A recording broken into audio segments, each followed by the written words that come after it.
ਭਾਈ ਵੀਰ ਸਿੰਘ ਦੀਆਂ ਜੀਵਨ ਝਲਕਾਂ ਦਾ ਅਖੀਰਲਾ ਅੰਗ। ਸਿਮਰਨ ਦਾ ਜਾਰੀ ਰਹਿਣਾ ਪਹਿਲੀ ਨਿਆਮਤ ਹੈ। ਇਸ ਵਿੱਚ ਰਸ ਦੇ ਮੋਮੈਂਟਸ ਆਉਣੇ ਦੂਸਰੀ ਨਿਆਮਤ ਹੈ।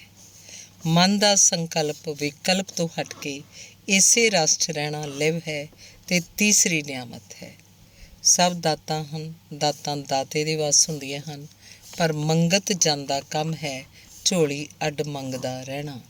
ਮੰਗਣਾ ਹੈ ਅਰਦਾਸ ਕਰਨੀ, ਮੰਗਣਾ ਹੈ ਮਨ ਦੇ ਰੁੱਖ ਨੂੰ ਸਾਈਂ ਵੱਲ ਰੱਖਣ ਦਾ ਖਿਆਲ, ਮੰਗਣਾ ਹੈ ਮਿਲੇ ਦਾ ਸ਼ੁਕਰੀਆ, ਫਿਰ ਮੰਗਣਾ ਹੈ ਗੁਰਬਾਣੀ ਦਾ ਪਾਠ, ਵਿਚਾਰ, ਕੀਰਤਨ ਕਰਨਾ ਜਾਂ ਸੁਣਨਾ।